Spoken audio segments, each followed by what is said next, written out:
بسم اللہ الرحمن الرحیم۔ السلام علیکم ناظرین، آج ہم داسی کہانی پیش کرنے جا رہے ہیں۔ ایک مظلوم عورت کی حقیقت میں منفی سچی کہانی انہی کی زبانی پیش کرتے ہیں، لیکن آگے بڑھنے سے پہلے آپ دوستوں سے التماس ہے کہ ہمارے چینل دعا وائس کو سبسکرائب کر دیجئے اور ساتھ گھنٹی کے بٹن کو دبا دیجئے تاکہ ہماری نیو آنے والی ویڈیو کا نوٹیفیکیشن آپ کو مل سکے۔ شکریہ۔ سلطانہ ایک خوش نصیب عورت مانی جاتی تھی۔ خوش نصیبی کا سہرا ہمیشہ ان کے سر پر بیٹھا رہتا تھا، اسی لیے گاؤں کی ان پڑھ دوشیزہ ہونے کے باوجود انہیں عبداللہ جیسا شہری اور باوقار ہم سفر ملا تھا۔ جس وقت ان دونوں کی شادی ہوئی، عبداللہ کی مالی حیثیت بہت معمولی تھی، وہ جتنا کماتے کھا پی کر برابر کر دیتے، مگر جب سے سلطانہ ان کی زندگی میں آئی تھی، ان کی تو جون ہی بدل گئی تھی۔ اب وہ خوب محنت سے دل لگا کر کام کرتا، آدمی دیانتدار اور محنتی تھا، لیکن وہ اپنی ہر کامیابی کا سہرا اپنی بیوی کے سر باندھ دیتا۔ اس کا خیال تھا کہ جو کچھ بھی حاصل ہو رہا تھا سلطانہ کے نصیب سے ہی تھا، اور سلطانہ کو عبداللہ کی انہی باتوں نے 7ویں آسمان پر پہنچا دیا تھا۔ ولید ان کا بڑا بیٹا تھا، اس سے چھوٹی 5 بہنیں تھی۔ سلطانہ نے ولید کی جوڑی ملانے کے چکر میں ہی 5 بیٹیاں پیدا کر لی تھی۔ وہ ہر بیٹی کی پیدائش پر خوف زدہ نگاہوں سے عبداللہ کی طرف دیکھتی کہ کہیں ان سے خوش نصیب عورت کا خطاب چھین تو نہیں لیا جائے گا، مگر سامنے عبداللہ تھا۔ سلطانہ کی حمایت اور محبت میں وہ کسی کی بات نہ سنتا تھا۔ اس کو جیسے ہی بیٹی کی آمد کی خبر ملتی، وہ دونوں ہاتھ اٹھا کر اللہ کی رحمت کے وارد ہونے کا شکر ادا کرتا اور ساتھ ہی ولید کو گلے لگا کر اس کا سر منہ چوم لیتا۔ بھائی جی، آپ کو 5 بیٹیوں کا ذرا بھی ملال نہیں۔ آج کے دور میں تو ایک بیٹی کا بوجھ اٹھانا محال ہو جاتا ہے، اور ایک آپ کہ آپ کو 5 بیٹیاں بھی پھولوں کی طرح لگ رہی ہیں۔ نہ بھابھی، ایسا مت کہو، بیٹیاں تو اللہ کی رحمت ہوتی ہیں، اور اللہ جب بہت خوش ہوتا ہے تو بیٹی عطا کرتا ہے۔ میں اپنے رب کی تقسیم سے خوش ہوں، بہت خوش ہوں، اور پھر ہمارے پاس ولید ہے نا، ہمارا بیٹا، ہمارے بڑھاپے کا سہارا۔ اللہ اسے نیک توفیق دے، ہمیں اور کسی کی خواہش نہیں۔ عبداللہ کی بھابھی جو شروع دن سے ہی سلطانہ سے خار کھاتی تھی، بیٹیوں کی آڑ لیتے ہوئے شاید ان کا دل سلطانہ کی طرف سے پھیرنا چاہتی تھی، لیکن نہیں جانتی تھی کہ عبداللہ ذرا مختلف مزاج کا انسان تھا، اس لیے انہوں نے بھابھی کے ساتھ ساتھ کسی کی باتوں پر بھی کان نہ دھرے اور اپنی بیوی بچوں میں مگن رہا۔ اور اللہ کو شاید ان کا یہی توکل با گیا تھا جو سب سے چھوٹی بیٹی گلناز کے بعد اوپر تلے انہیں 5 بیٹوں سے نواز ڈالا۔ اب تو سلطانہ کے پاؤں زمین پر نہیں پڑ رہے تھے، ان کا سر فخر اور غرور سے تن سا گیا تھا۔ عبداللہ کا اس دنیا میں خونی اور سگے رشتے کے نام پر صرف ایک بڑے بھیا ہی تو تھے، اور وہ بھی عجیب مست طبیعت کے مالک تھے۔ ہاں، البتہ بیگم ان کی خوب ہوشیار اور زمانہ ساز خاتون تھی، مگر سلطانہ ان سے بھی 4 ہاتھ آگے تھی۔ وہ تو جب سے گاؤں چھوڑ کر شہر کی باسی بنی تھی، گاؤں کے ساتھ ساتھ اپنے سب سگے رشتے داروں کو بھی پیچھے چھوڑ آئی تھی، تو پھر بلا مسکین سے بھیا بھابھی اس کے سامنے کیا حیثیت رکھتے تھے؟ سو اس نے اپنی ایک الگ ہی راج دہانی بنا لی تھی، جس میں وہ اکیلی ہی سب پر باری تھی۔ ولید ان کا بہت فرما بردار اور تابع دار بیٹا تھا، سب سے بڑا بیٹا اور سب سے بڑا بھائی۔ ولید کو یہ رتبہ ایک اعزاز کی طرح لگتا تھا۔ وہ شروع سے ہی سنجیدہ مزاج اور حساس طبیعت کا مالک تھا، اس پر سلطانہ نے اسے زیادہ ہی ذمہ دار بنا ڈالا تھا۔ جیسے ہی ولید نے 10ویں کا امتحان پاس کیا، آگے پڑھائی جاری رکھنے کی بجائے باپ کے ساتھ ان کے کاروبار میں ہاتھ بٹانے کا اعلان کر دیا۔ عبداللہ کی بڑی خواہش تھی کہ ولید خوب پڑھے لکھے، مگر سلطانہ نے ان کی ایک نہ چلنے دی اور اس کو ذمہ داری پر لگا دیا، اسے کم عمری میں ہی کاروبار میں جھونک دیا۔ عبداللہ نے بھی بیٹے کی خواہش اور بیوی کی مرضی پر سر جھکا دیا۔ ولید نے جیسے ہی باپ کے ساتھ کام شروع کیا، ان کی کایا دیکھتے ہی دیکھتے بدلتی چلی گئی۔ ولید کا ذہن کاروباری تھا اور باپ کی طرف سے وارثیت میں اسے ایمانداری اور محنت ملی تھی، سو اس نے خوب جم کر محنت کی اور جلد ہی عبداللہ کی چھوٹی سی فیکٹری کو بہت بڑے بزنس میں بدل دیا۔ سلطانہ نے اس بہتی گنگا سے خوب فائدہ اٹھایا اور 5 بیٹیوں کو خوب دھوم دھام سے بہت اچھی جگہوں پر بیاہ کر فارغ ہو گئی۔ اس سارے سارے عرصے میں انہوں نے ایک بار بھی ولید کے بارے میں نہیں سوچا تھا۔ اگر کوئی ملنے جلنے والا ان کی توجہ اس طرف کرنے کی کوشش بھی کرتا تو وہ سنی انسنی کرتی تھی۔ ولید کی عمر 30 کے لگ بھگ ہو چکی تھی۔ اس سے چھوٹے بھائی بھی اس کے کندھوں کے برابر آ چکے تھے، مگر وہ تھا کہ ابھی تک ماں کو خوش کرنے کے لیے ان کے بچوں کی ذمہ داریاں خوش دلی سے اٹھا رہا تھا۔ شادی شدہ بہنیں اور جوان ہوتے بھائی، حتیٰ کہ بہنوں کے بچے بھی سب کے سب ولید کو اپنے ارد گرد اس طرح الجھائے رکھتے کہ اس کے دل میں کبھی اور کوئی خیال آ ہی نہیں پاتا تھا۔ ایک دن سلطانہ کی بیٹی نے اپنی ماں سے کہا، امی اب آپ بھائی جان کے بارے میں بھی سوچ لیں، اب تو ان کی بھی شادی ہو جانی چاہیے۔ ہاں امی، اب تو میرے سسرال والوں نے بھی مجھے تانے دینے شروع کر دیے ہیں کہ ہم جان بوجھ کر بھائی جان کی شادی نہیں کروا رہے۔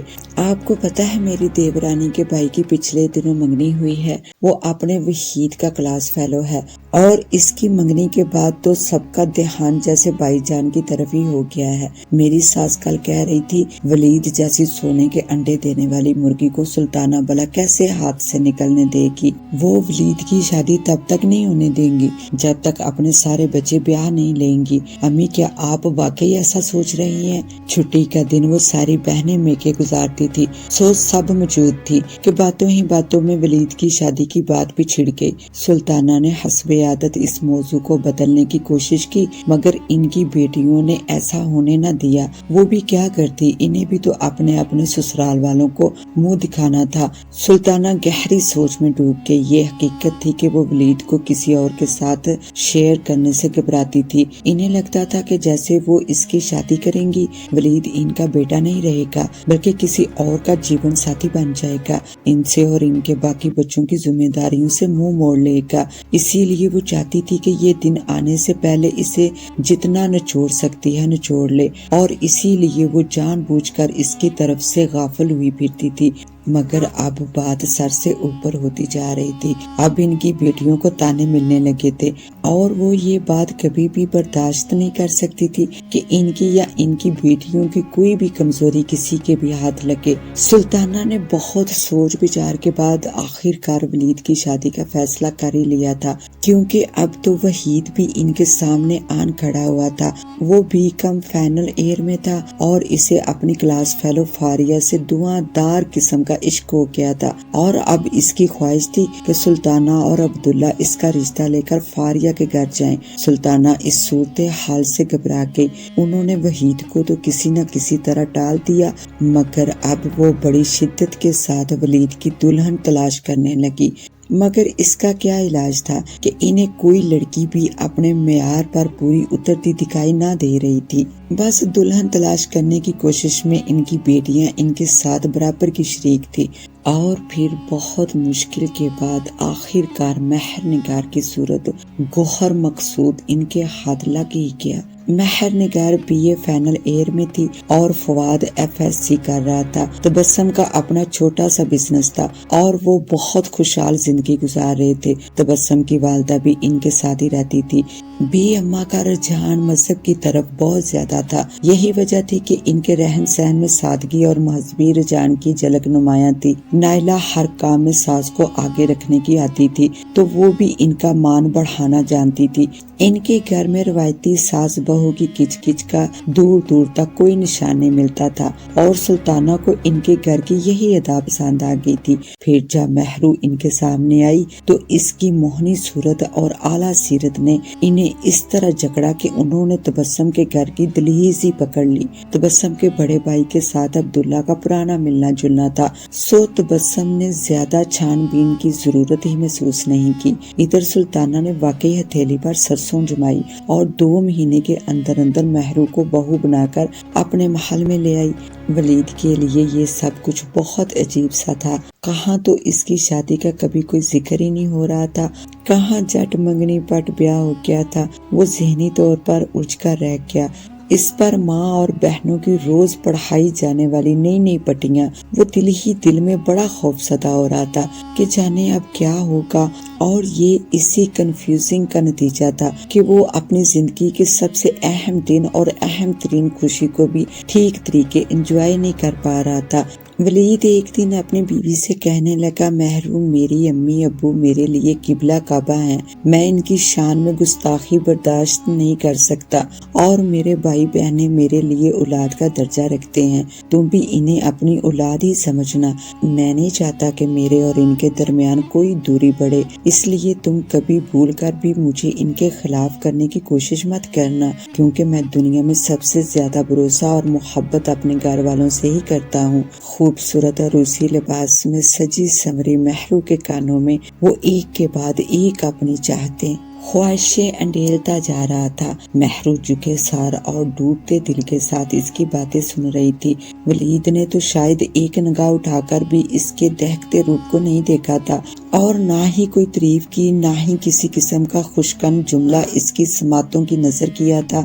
ہاں، جب سے وہ اس کے سامنے آ کر بیٹھا تھا ایک ہی راگ گائے جا رہا تھا، میں اور میرے گھر والے، میں اور میری امی، اور مہرو کی سمجھ میں نہیں آ رہا تھا کہ وہ اس کی باتوں کا کیا جواب دے۔ پھر یوں ہوا کہ مہرو نے اپنے آپ کو ولید کی پسند اور خوشی کے لیے وار دیا۔ ولید اسے بیاہ کر گھر تو لے آیا، مگر گھر میں پڑے قیمتی سامان کی طرح اسے بھی گھر میں ڈال کر شاید بھول گیا۔ مہرو پڑھی لکھی لڑکی تھی، پڑھے لکھے معزز اور شریف گھرانے سے تعلق رکھتی تھی، اس لیے سب کچھ خاموشی سے سہتی چلی گئی۔ ولید کی اب بھی پوری توجہ بزنس پر تھی۔ ابھی اس کے کندھوں سے ذمہ داریوں کا بوجھ ہلکا نہیں ہوا تھا، بلکہ اب تو بہنوں کے جوان ہوتے بچے بھی نامعلوم انداز سے اس کی ذمہ داریوں میں شامل ہوتے جا رہے تھے۔ سلطانہ اب بھی اس سے بڑی بڑی رقم لیتی تھی، کبھی بہنوں کے کسی مسئلے کے حل کے لیے، تو کبھی اس کے بھائیوں کی اہم ضرورتوں کے نام پر۔ عبداللہ اب مکمل طور پر گھر بار کے ہر معاملے سے الگ ہو چکا تھا۔ ان کا زیادہ وقت اب عبادت میں گزرتا تھا، اور یہ عبادتیں ہی ان کے لیے سب کچھ تھی۔ مہرو یہ سب کھلی آنکھوں سے دیکھتی تھی، مگر زبان پر حرف شکایت نہیں لاتی تھی، کیونکہ شکوے گلے کرنا نہ تو اس کی عادت تھی اور نہ ہی اسے اس قسم کی تربیت ملی تھی۔ وہ تو اپنی نندوں کے رویے دیکھ دیکھ کر حیران ہوتی رہتی تھی کہ وہ کس ڈٹائی سے اپنی اور اپنے بچوں کی چھوٹی چھوٹی ضرورت کے لیے بھی ماں اور بھائی کو مجبور کر دیا کرتی تھی۔ اس کے دیور بھی کمال کے انسان تھے۔ ولید نے انہیں پڑھایا لکھایا، انہیں ان کے پیروں پر کھڑا کیا، اور پھر بھی وہ اپنی ہر ضرورت کے لیے ابھی تک اس کا ہی منہ دیکھتے تھے۔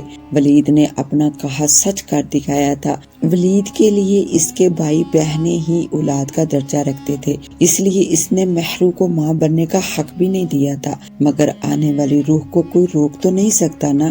اس لیے شادی کے 6 سال بعد جب وہ ہر طرف بانجھ مشہور ہو گئی تو اس کی گود میں طلحہ اس کے ماتھے کا داغ دھونے چلا آیا۔ اس وقت تک اس کے سارے دیور اپنے اپنے کاروبار میں مصروف ہو چکے تھے، اور 2 کی تو شادیاں بھی ہو چکی تھی، لیکن تب تک مہرو اپنا رنگ روپ کھو چکی تھی۔ ولید کی لاپرواہی اور سلطانہ کی حکومت نے اسے اندر سے کھوکھلا کر کے رکھ دیا تھا۔ گورا رنگ کملا کر پھیکا پڑ چکا تھا، اور سیاہ گنے شانوں تک آتے بال گر چکے تھے۔ وہ اندر ہی اندر غم اور دکھ میں بیماری کا شکار ہو چکی تھی، جس کی وجہ سے اس کا رہا سہا اعتماد بھی جاتا رہا تھا۔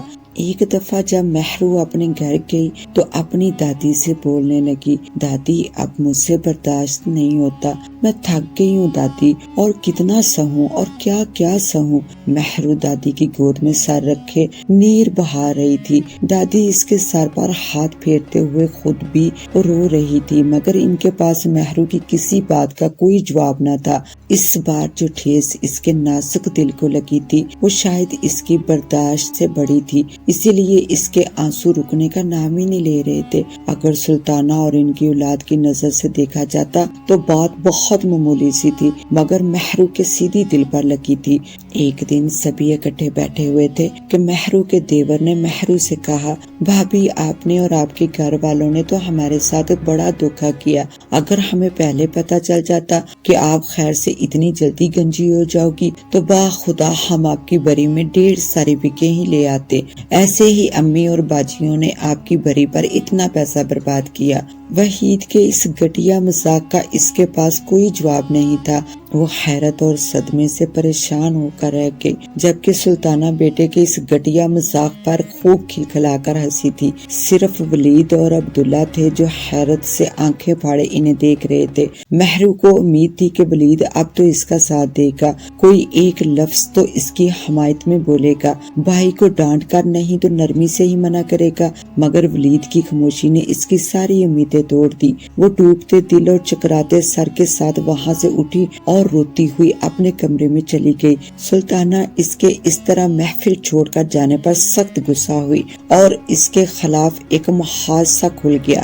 اب انہوں نے ولید پر دباؤ ڈالنا شروع کر دیا کہ مہرو سب کے سامنے ان سے اور وحید سے معافی مانگے، ورنہ ولید اسے طلاق دے گا۔ اور یہاں مہرو کے ضبط کی انتہا ہو گئی تھی۔ وہ سب کچھ چھوڑ چھاڑ کر میکے آ گئی تھی۔ مہرو کی دادی مہرو کو سمجھا رہی تھی، مہرو بیٹا صبر کرو بیٹا، دعا کرو کہ اللہ ولید کے دل میں تمہارے لیے محبت اور عزت پیدا کر دے اور اس کی آنکھوں پر پڑی لاپرواہی کی پٹی کھل جائے۔ بیٹا سچ کہتے ہیں، عورت ہی عورت کی دشمن ہے۔ اگر سلطانہ چاہتی تو ولید کو بھی اسی طرح آزاد کر سکتی تھی جس طرح انہوں نے اپنے باقی بیٹوں کو کر رکھا ہے، مگر جانے کیوں وہ ولید پر ابھی تک صرف اپنا ہی قبضہ رکھنا چاہتی ہیں۔ مجھے خود نہیں پتا دادی کہ امی ایسا کیوں کر رہی ہیں، مگر میں سچ کہہ رہی ہوں، میری برداشت کی حد یہیں تک تھی۔ میں ان سے کچھ زیادہ تو نہیں مانگ رہی تھی دادی، صرف تھوڑی سی عزت اور اپنا مقام، اس کے علاوہ تو اور کچھ بھی نہیں چاہا تھا میں نے۔ اور وہ لوگ ہیں کہ مجھے اتنا سا مقام بھی نہیں دے سکتے جتنا کہ ان کی ملازمہ کو حاصل ہے، تو کیا میں ان کی ملازمہ سے بھی کم تر ہوں؟ اور اگر میرے بال اتر گئے ہیں یا میں بیمار ہو چکی ہوں تو وہ بھی تو ان کے دیے ہوئے دکھوں کی وجہ سے ہی ہے نا۔ میں شروع سے تو ایسی نہیں تھی دادی، پھر میرے ساتھ ایسا سلوک کیوں؟ اور یہ سوال ایسے تھے کہ ان کے جواب نہ دادی کے پاس تھے اور نہ ہی کسی اور کے پاس، کیونکہ عورت کو شاید ہر دور میں داسی ہی سمجھا جاتا ہے، اور شاید آنے والا دور بھی اس کا یہ اسٹیٹس بدل نہیں پائے گا، کیونکہ یہاں عورت کی دشمن خود عورت ہے۔ اور مہرو جیسی سیدھی اور بیوقوف عورتیں تو شاید پیدا ہی اس لیے ہوتی ہیں کہ سب سے دھوکا کھاتی چلی جائیں، چاہے وہ شوہر ہو یا ساس نندے، بس سب کی غلامی کرتے ہوئے انہیں سر پر سوار کرتی چلی جائیں اور ساری زندگی ان کی غلامی کرتے ہوئے ان کی داسی بن کر گزار دیں۔ ایک دن ولید مہرو کو لینے مہرو کے گھر چلا گیا اور کہنے لگا، مہرو گھر چلو، میں تمہیں لینے آیا ہوں۔ مہرو اپنے کمرے میں اندھیرا کیے لیٹی اپنی قسمت پر آنسو بہا رہی تھی کہ بند دروازہ ہلکی چرچراہٹ کے ساتھ کھلا اور کوئی کمرے میں داخل ہوا۔ وہ یہی سمجھی کہ امی یا دادی آئی ہوں گی، اس لیے اس نے اپنی آنکھوں پر بازو رکھ کر خود کو سویا ہوا ظاہر کرنا چاہا، مگر آنے والا کوئی اور نہیں ولید تھا جو اب اس کے قریب کھڑا اسے نیا حکم سنا رہا تھا۔ وہ امید کے سب دیے بجھا چکی تو ولید اس کے سامنے آن کھڑا ہوا۔ اس کی سمجھ میں نہیں آ رہا تھا کہ وہ کس طرح اپنے جذبات کا اظہار کرے۔ اس ستمگر کی آمد پر خوشی مناؤں یا اپنی قسمت پر افسوس کروں کہ اس کا مجازی خدا، اس کی عزت آبرو کا محافظ، اس کا شوہر اسے لینے بھی آیا تو اس طرح سر جھکائے ہوئے جیسے کوئی گناہ کر رہا ہو۔ وہ ایک ٹکٹکی باندھے اسے بس دیکھے چلی جا رہی تھی۔ ایسے کیا دیکھ رہی ہو مہرو، اب اٹھو بھی، تیاری کرو، مجھے تمہیں گھر چھوڑ کر واپس فیکٹری بھی جانا ہے۔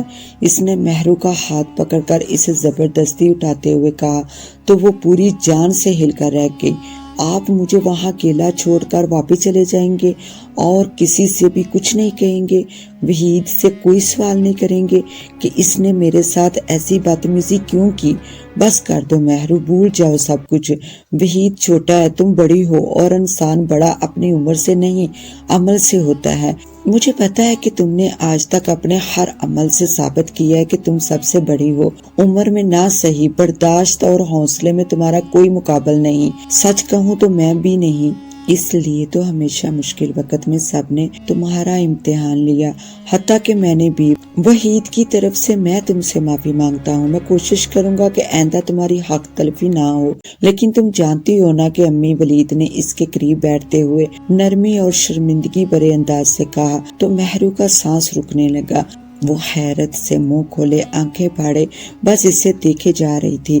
اس سے یقین نہیں ہو رہا تھا کہ وہ ولید کے لیے اتنی معتبر ہو گئی کہ وہ اپنے گھر والوں کے رویے جج بھی کرنے لگا اور ان کے لیے اس سے معذرت بھی کرنے لگا۔ مہرو نے فوراً کہا، ولید آپ یہ کیسی باتیں کر رہے ہیں؟ دوسروں کی غلطیوں کی معافی آپ کیوں مانگ رہے ہیں؟ اور پھر کیا آپ کو معاف کر کے میرا دل سب کی طرف سے صاف ہو جائے گا؟ شاید کبھی نہیں ولید، تو پھر آپ کیوں معافی مانگ رہے ہیں؟ اب اور کچھ مت کہو مہرو، میں پہلے ہی بہت شرمندہ ہوں۔ دادی، امی اور بابا سے نگاہیں ملانے کی ہمت نہیں ہو رہی میری۔ میں ان سے بھی معافی مانگ چکا ہوں۔ امی تو شاید مجھے کبھی معاف نہ کرتی، مگر دادی نے انہیں سمجھا لیا اور ان کی رضامندگی سے میں تمہارے پاس آیا ہوں، کیونکہ دادی کا خیال ہے کہ تکلیف تمہیں پہنچی ہے تو معاف کرنے کا حق بھی براہ راست تمہارا ہی ہے، اور اگر تم مجھے معاف کر کے میرے ساتھ چلنے پر راضی ہو جاتی ہو تو وہ سب بھی مجھے معاف کر دیں گے۔ اور ویسے بھی مہرو، تم میری امی کو تو اچھی طرح سے جانتی ہو، وہ کبھی ہار نہیں مانیں گی۔ انہوں نے ہمیشہ حکومت کی ہے اور اب ان کی حکومت کی عادت ایسی پختہ ہو چکی ہے کہ وہ کبھی اپنی انا کو نہیں توڑیں گی۔ اگر ہم ان سے زبردستی کریں گے تو وہ خود ٹوٹ جائیں گی، مگر اپنی بات سے نہیں پھریں گی۔ تو کیا مہرو تم انہیں ٹوٹتا ہوا دیکھ سکو گی؟ ولید نے اس کی بات کاٹتے ہوئے بڑی نرمی اور محبت سے کہا تو مہرو واقعی کام کر رہ گئی۔ سلطانہ کی عادت اور فطرت سے وہ اچھی طرح واقف ہو چکی تھی، اس لیے جانتی تھی کہ ولید جو کہہ رہا ہے سچ کہہ رہا ہے۔ مہرو فوراً بولی، نہیں، میں ایسا کبھی نہیں چاہوں گی۔ میری وجہ سے کسی کو اپنی انا کی قربانی دینی پڑے، اپنے تخت سے نیچے آنا پڑے، میں کبھی بھی گوارا نہیں کر سکتی۔ آپ ٹھیک کہہ رہے ہیں، میں امی کو اچھی طرح سے جان چکی ہوں اور اپنی قسمت کے بارے میں بھی مجھے کچھ خاص خوش فہمی نہیں ہے۔ میں جانتی ہوں کہ میں اس گھر کی داسی ہوں، آپ کے گھر والے مجھے اس سے زیادہ اہمیت دے ہی نہیں سکتے، کیونکہ یہ مقام میں نے خود چنا ہے۔ فاریہ اور ہادیہ بھی تو اس گھر کی بہو ہے نا، لیکن ان کا مقام مجھ سے بلند ہے، کیونکہ انہوں نے خود پر کسی کو حکومت کرنے کی اجازت نہیں دی، اپنے شوہروں کو بھی نہیں، اور میں تو ہمیشہ سے سب کے لیے آسان ٹارگٹ رہی ہوں۔ سو مجھے اپنے نصیب سے کوئی گلہ نہیں ولید۔ اپنی آنکھوں سے بہتے آنسوؤں کو بے دردی سے صاف کرتے ہوئے اس نے مضبوط لہجے سے کہا اور اٹھ کر واش روم کی طرف چلی گئی۔ ولید نے اپنے دل پر ایک بھاری بوجھ کو گرتے ہوئے محسوس کیا تھا۔ مہرو کی باتیں اس کا دل دکھا گئی تھی، مگر وہ کیا کر سکتا تھا کہ اتنی عمر ہونے کے باوجود بھی ابھی تک اس میں اتنا حوصلہ پیدا نہیں ہو سکا تھا کہ اپنے بھائیوں کی طرح اپنی بیوی کی ڈھال بن سکتا۔ وہ جانتا تھا کہ ابھی اس کا اور مہرو کا سفر ختم نہیں ہوا، ابھی اس کے کندھوں پر ذمہ داریوں کا بھاری بوجھ موجود تھا۔ ابھی چھوٹے 2 بھائی رہتے تھے جن کی اسے شادی کرنی تھی، اور پھر بہنوں کے بچے بھی جوان ہو چکے تھے اور وہ ان کے لیے بھی رشتے دیکھتی پھر رہی تھی۔ ایسے میں جانے کب تک اسے غلام اور مہرو کو داسی کا رول نبھانا تھا، یہ وہ خود بھی نہیں جانتا تھا۔ اس کے ساتھ ہی اپنی ہوسٹ دعا وائس کو دیں اجازت، ملتے ہیں انشاءاللہ نیو ویڈیو میں، تب تک کے لیے اللہ حافظ۔